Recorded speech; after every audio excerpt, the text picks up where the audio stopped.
Um minuto aí, Diego. Os entrevistados também foram questionados se o presidente Lula e o Bolsonaro deveriam se candidatar novamente no cargo. Olha aí, é o Felipe Monteiro spoiler. 66% dos entrevistados acham que Lula não deve se candidatar.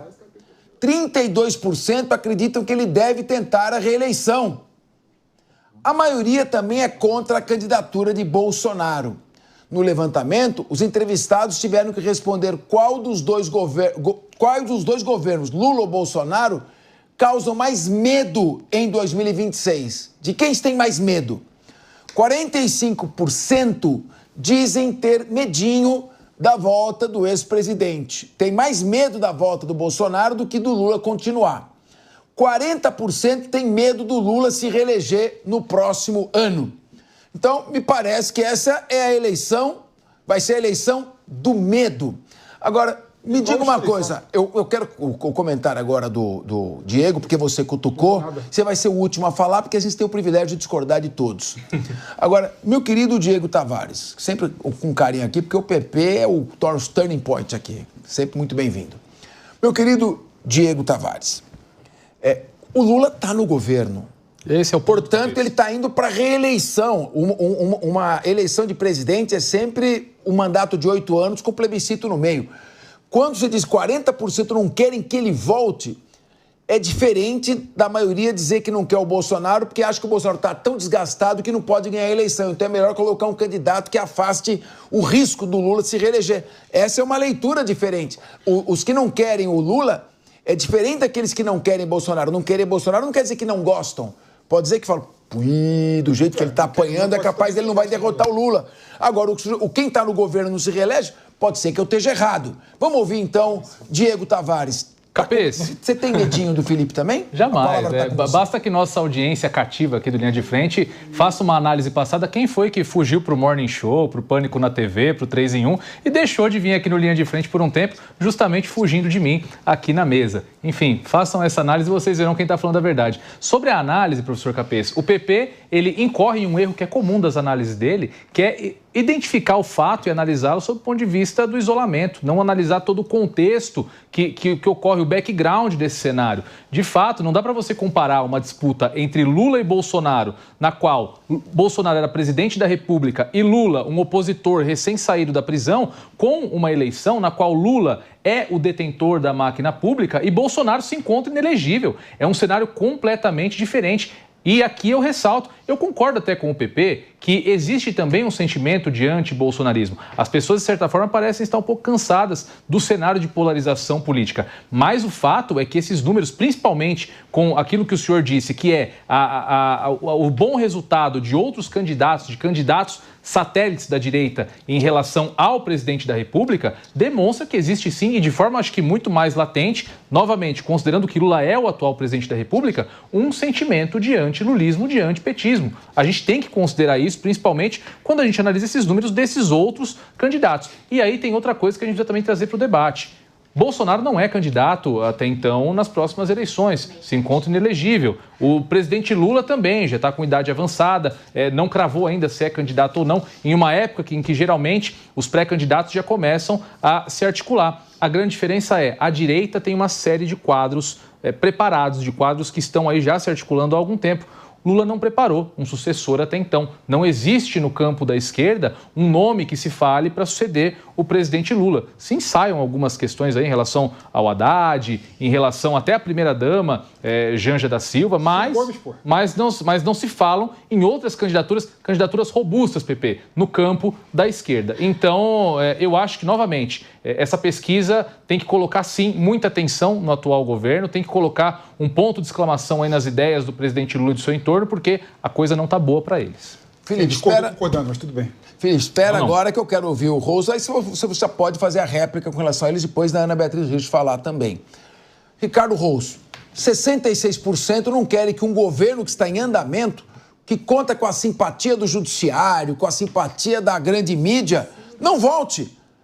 O que está acontecendo? Por que o presidente, com tanta gente ajudando, vai, ele está parecendo aquele show do Juca Chaves que põe um caranguejo que corria para trás e cantava "Esse é um país que vai para frente". Queria te ouvir. Capês, é simples. O governo Lula é um governo ruim, é um governo fraco. A população está percebendo isso, está percebendo no mercado, no bolso, no dia a dia, no aumento da sensação de violência em diversos estados brasileiros. É simples, a população está percebendo que o governo é ruim, que não está indo bem, enquanto o presidente está viajando para diversos lugares do mundo, levando a primeira-dama por aí, para lá e para cá, o povo vem sofrendo nas ruas. E é por isso que essa pesquisa tem muita relevância, justamente por mostrar que quase qualquer outro candidato, quando você não tem Bolsonaro, lembrando que hoje o ex-presidente Jair Bolsonaro está inelegível, não é candidato em 2026 no dia de hoje. Lula, não. Lula é presidente e se diz pré-candidato à reeleição em 2026. Então, isso é muito importante. Quase qualquer outro candidato bate Lula. Chega nas mesmos patamares que o presidente em exercício. Então, olha só que situação difícil nós temos do ex-presidente. Para citar um exemplo que você deu aqui, Capês, que eu achei muito pertinente, com todo o respeito ao governador e a admiração que eu tenho ao governador do Rio Grande do Sul, quando é perguntado se ele deveria ser candidato a presidente, só 4% dizem que sim. Mas quando colocam o nome dele como candidato num eventual segundo turno com Lula, ele sobe para 39%, 40% das pessoas votariam nele. Ou seja, mesmo achando que ele não deveria ser presidente, não vão votar em Lula, vão votar em outro nome que não seja. Tá difícil para o ex-presidente, isso é só reflexo do governo ruim que ele está fazendo hoje no Brasil. Agora, minha querida Ana Beatriz Richa, o que será que é? É a economia que está sem rumo? É um governo que vai e volta, mostra hesitação? O presidente está de salto alto? O que está acontecendo? Ele está se aliando a órgãos de controle e isso não está sendo bem visto pela população? Porque está demais, 66% não querem que ele retorne. Olha... Capês, a gente nos últimos anos tem vivido esse momento de polarização intensa, em que grande parte das pessoas não votam em A ou B porque gostam de A ou B, mas sim porque desgostam do B ou do A. Quando a gente vê uma pesquisa em que a gente tem os mesmos percentuais de não candidatura, tanto para o Lula quanto o Bolsonaro, isso, para mim, é a maior prova de que o Brasil está exausto dessa polarização. Eu tenho certeza que se tivessem outros nomes da esquerda nessa pesquisa, por exemplo, não Lula e fulano, Lula e ciclano, sei lá, o ministro da Fazenda, o Fernando Haddad, ou um outro governador, a gente poderia ter números um pouco diferentes, porque a verdade é, ninguém aguenta mais esse um contra o outro. E aí, Capês, se a gente fizer uma análise um pouquinho mais aprofundada, a gente vai ver que os governos, não são tão diferentes assim.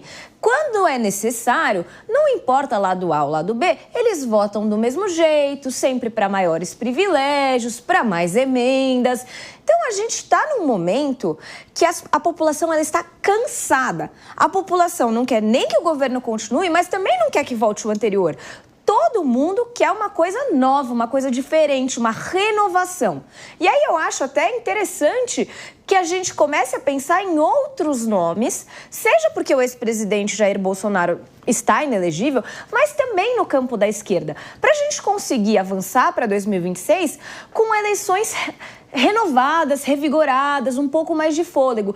E aí eu acho que vai se fazer a vontade da população, seja para um candidato mais de esquerda ou mais de direita, mas a gente vai conseguir, de alguma forma, sair. Hoje a gente está completamente parado nesse lugar e pode reparar, um se alimenta do outro, um provoca o outro, porque um não sobrevive sem o outro. Felipe Monteiro, queria te ouvir, e claro, mas parece que as principais travas aí que estão justificando essa queda... não é queda, né? Isso é uma queda abrupta da popularidade. Então, ali, a falta de marcas, o governo não tem uma marca efetiva para apresentar, se comunica muito mal, quis controlar e monitorar o PIX dos pobres, onde o pobre está gastando para cá e para lá com o PIX, e o preço dos alimentos. Então, economia, erros de gestão, e o presidente está se comunicando mal com a população, segundo aqui os dados.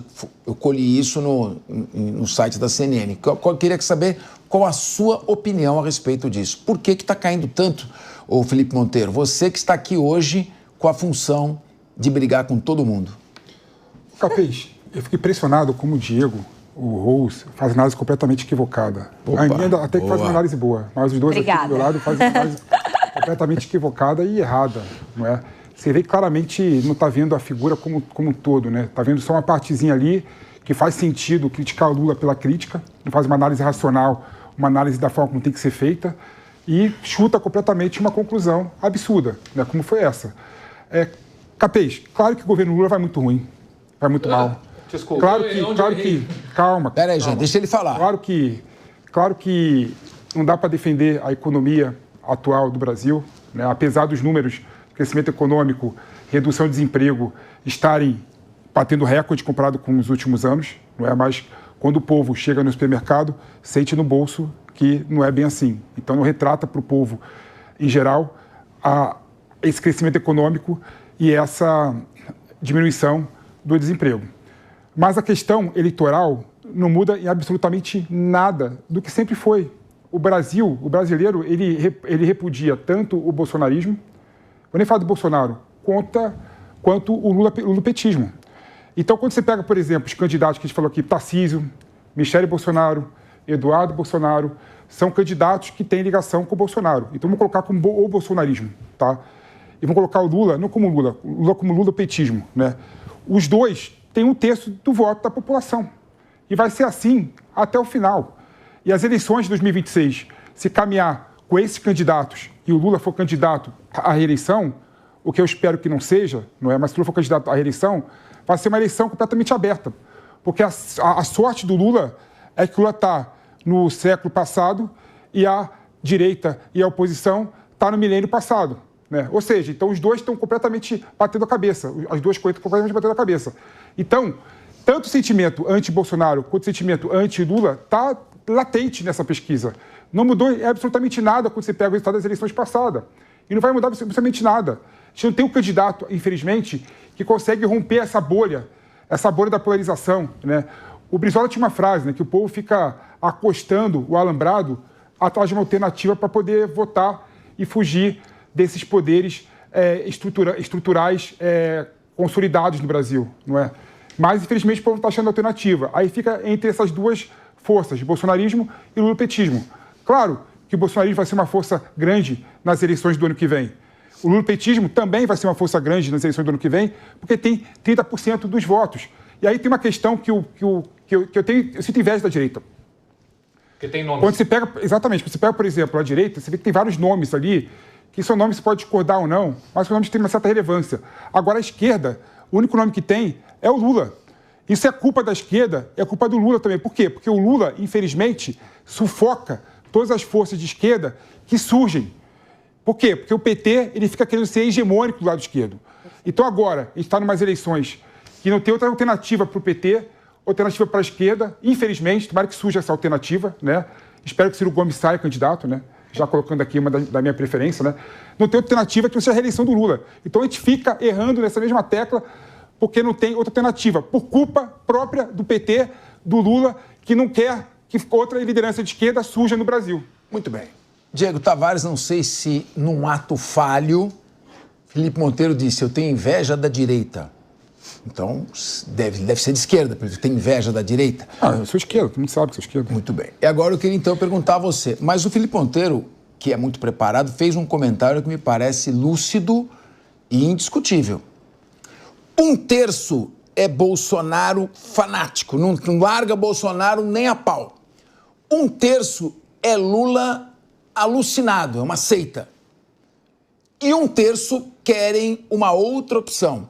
Esse 1/3 é que desequilibra para cá e para lá. Na última eleição, desequilibrou levemente, menos de 1% para o lado do Lula. Nessa eleição, parece que a tendência é desequilibrar contra o Lula. Como é que você vê a possibilidade de surgirem novos nomes com o apoio de Jair Bolsonaro para ocupar esse campo da direita? Porque sem o apoio do Bolsonaro, vai sem os 32%.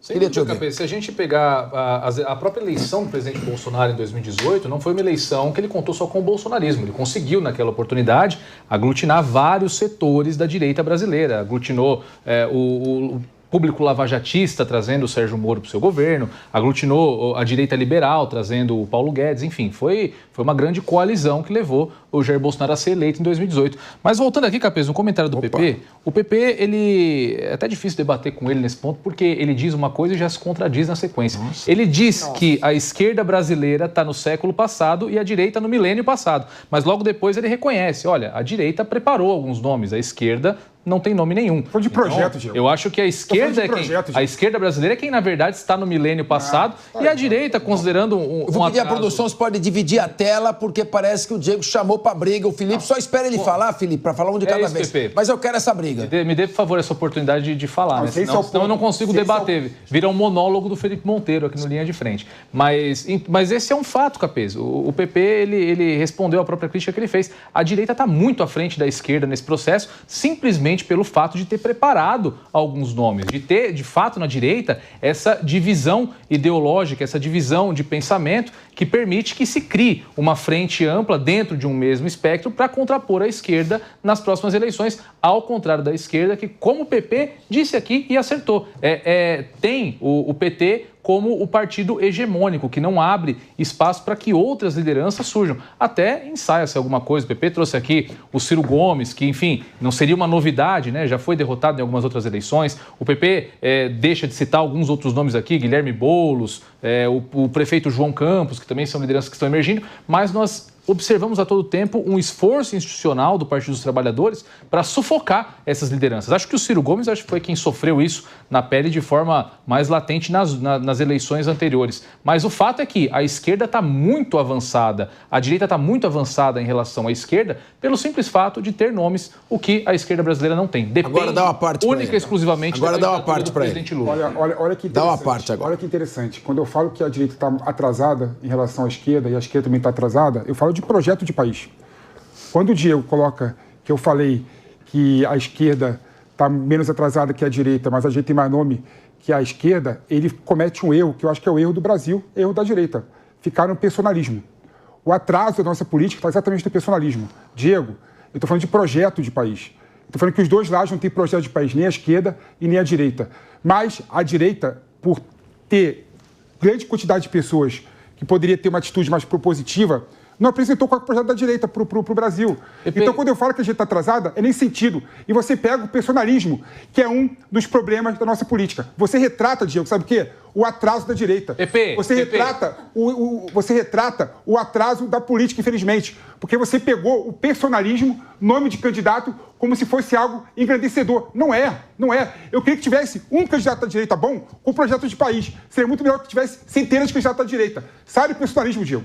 Sai do personalismo, Diego. Sai do personalismo, Diego. Diego fecha. Sai do personalismo, Diego. Tá. O Diego com a tréplica, depois eu quero ver o Ricardo Rose e a Ana Beatriz. O PP, sem a possibilidade aqui de me combater no campo das ideias, ele parte por argumento ad hominem, né? Que eu sou o atraso, a minha ideia é o atraso. Enfim, PP, a direita brasileira, um projeto de país, ele não está na direita ou não está na esquerda. E eu dou um exemplo no seu campo político. Lula não tem um projeto de país. Ciro Gomes tem. Ciro Gomes tem. Então não é um espectro, é uma pessoa que tem um projeto de país. No campo da direita, é o projeto de país. Você precisa entender quem tem um projeto de país. Será que Michele Bolsonaro tem? Será que Ratinho Júnior tem? Não sei, ela não foi candidata a nada. Você precisa dar oportunidade para que...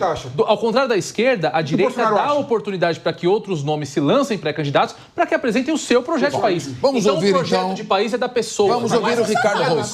Político. Não, Ana Beatriz Hirsch, Ana Beatriz, depois Ricardo Rose. Ana Beatriz. Vocês dois estão se degladiando e vocês estão esquecendo de um elemento que é fundamental para fazer qualquer análise dessa situação. O ex-presidente Jair Bolsonaro está inelegível. Goste você ou não. Então não é que a direita se adiantou e já foi atrás de novos nomes. Ela não tem essa opção porque o candidato que seria, com certeza, o candidato, se pudesse ser, seria Jair Bolsonaro. Você está enganada. Não estou enganada. Eu tenho certeza que se ele estivesse elegível, ninguém estava discutindo Bolsonaro Tarcísio. Não deu a bênção a nenhum outro candidato ainda. O Bolsonaro ainda trabalha com a hipótese de ser ele o candidato. Não, mas eu estou dizendo, os institutos de pesquisa têm que trabalhar com o que hoje tem na lei. Né? Que hoje é a realidade. Mas o Brasil muda tudo toda hora. Você não acha que pode mudar, ter uma mudança no Brasil e o Bolsonaro virar elegível da noite pro dia? Se ele for elegível, ele é candidato. Eu acho que... Então, exato. Então, a gente tem que jogar todas as variáveis. Mas volta para... O que a Ana Beatriz Hirsch, a meu ver, deixou em aberto e não enfrentou foi que 66% não querem o presidente Lula reeleito. Posso terminar? Você está com a palavra, mas você deixou isso de lado. Não, eu não deixei, Capês. Você continua sem entender o que eu estou falando. Tá mansplaining. O apresentador mansplaining aqui nesse lugar. Presta atenção. Ninguém quer Lula nem Bolsonaro. Mas nem o Lula e nem o Bolsonaro estão dispostos a largar o osso. Essa pesquisa só está sendo feita da forma que foi feita porque hoje existe uma condição jurídica legal que impede o ex-presidente Jair Bolsonaro de ser o candidato. Se este impedimento cair ou não existir, eu tenho certeza, podem me chamar de mãe de Ná o ano que vem. Eles vão estar os dois brigando um contra o outro. E eu acho que isso é a maior prova de que nenhum dos dois está muito preocupado com o país. Está preocupado com o seu poder e com o seu cargo.